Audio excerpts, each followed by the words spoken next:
ԱՄՆ կոնգրեսի ներկայացուցիչները մեկնել են Բաքու, Սենատի արտաքին գործերի հանձնաժողովի անդամ եւ Եվրոպայի ու տարածաշրջանային անվտանգության գործակցության հարցերով ենթահանձնաժողովի նախագահ սենատոր Սթիվ Դեյնսի գլխավորած պատվիրակությանն ընդունել է Ադրբեջանի նախագահը։ Ըստ պաշտոնական հաղորդագրության Իլհամ Ալիևն ընդգծել է, որ Դոնալդ Թրամփի պաշտոնավարման ընթացքում երկկողմ հարաբերությունները հաջողությամբ զարգանում են։ Կապերը հասել են ռազմավարական գործընկերության մակարդակի, ինչն Ալիևի համոզմամբ կարևոր է ամբողջ տարածաշրջանի համար։ Ադրբեջանի նախագահը բարձր է գնահատել Հայաստանի հետ խաղաղության օրակարգի առաջխաղացման գործում ԱՄՆ նախագահի հատուկ դերակատարումը։ Սթիվ Դեյնսն էլ ընդգծել է, որ 2025-ի օգոստոսին Ալիևի այցը Վաշինգտոն նշանակալի իրադարձություն էր։ Մամուլի հաղորդագրության համաձայն ամերիկացի պաշտոնյան շեշտել է Ադրբեջանի աշխարհաքաղաքական դերը։ Նա բարձր է գնահատել Հայաստան-Ադրբեջան կարգավորման եւ խաղաղության գործընթացները։ Նաեւ ընդգծվել է TRIP նախագծի կարեւորությունը։ Դեյնսին ընդունել են Ադրբեջանի էկոնոմիկայի նախարար Միքայել Ջաբարովը եւ Սոկարի նախագահը, քննարկվել են ներդրումների, էներգետիկայի, հանքանյութերի, արդյունաբերության եւ այլ ոլորտներում գործակցության ընդլայնման հնարավորությունները։ Հատուկ ուշադրություն է դարձվել միջազգային առևտրի, տարածաշրջանային կապակցվածության եւ տնտեսական ինտեգրման ամրապնդման գործում միջին միջանցքի դերին։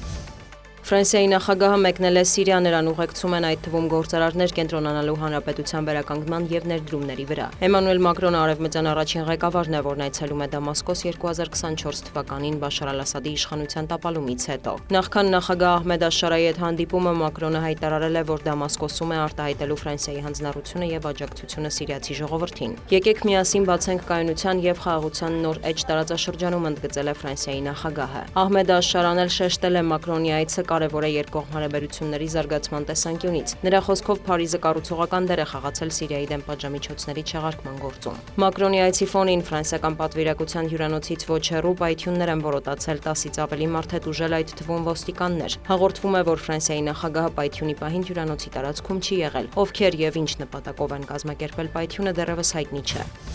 Ռուսաստանը նախընտրում է դիվանագիտական ճանապարհով կարգավորել Ուկրաինայում հակամարտությունը, հայտարարել է Կրեմլի խոսնակը, միևնույն ժամանակ նախազգուշացրել, եթե Կիևը պատրաստ չէ դրան, ապա հատուկ ռազմական գործողությունը կշարունակվի մինչև Մոսկվան չհասնի իր նպատակներին, չնայած արևմտյան ռազմական մատակարարումներին։ Ուկրաինան պետք է բարի կամք դրսևորի եւ կարևոր որոշումներ կայացնի, հավելել է Դմիտրի Պեսկովը։ Նա տեղեկացրել է, որ ռուսական ուժերը նոր տարածքներ են գրավում եւ աշխատում բուֆերային գոտի ստեղծելու ուղղությամբ։ Միևնույն ժամանակ, ըստ Պեսկովի, աշխատանքային կապի մեջ են Վաշինգտոնի եւ հուսով են, որ Վաշինգտոնի խաղաղարար ջանքերը հաջողությամբ կպսակվեն։ Ռուսաստանի նախագահի օգնականն էլ տեղեկացրել է, որ Սպիտակ տան բանագնացներ Սթիվ Ուիտկոֆը եւ Ջարեդ Քուշները շուտով կմեկնեն Մոսկվա։ Ըստ Յուրի Ուշակովի, Թրամփը պատրաստ է ազդել Արևմուտքի եւ Կիևի վրա հակամարտությունը լուծելու համար։ ԱՄՆ նախագահը եւս անդրադարձել է Ուկրաինային, նրա խոսքով կարգավորումը շատ ավելի մոտ է, քան մարդիկ պատկերացնում են։ Նախագահներ Պուտինը եւ Զելենսկին ցանկանում են, որ այս ամենն ավարտվի, հավելել է Դոնալդ Թրամփը։ Վոլոդիմիր Զելենսկին էլ հայտարարել է, որ պատերազմի ելքը որոշվելու է երկնքում, երբ ոչ թե հարյուրավոր, այլ հազարավոր անօդաչու թռչող սարքեր թռչեն դեպի Մոսկվա, Պուտինն ամեն ինչ կհասկանա, շեշտել է Ուկրաինայի նախագահը։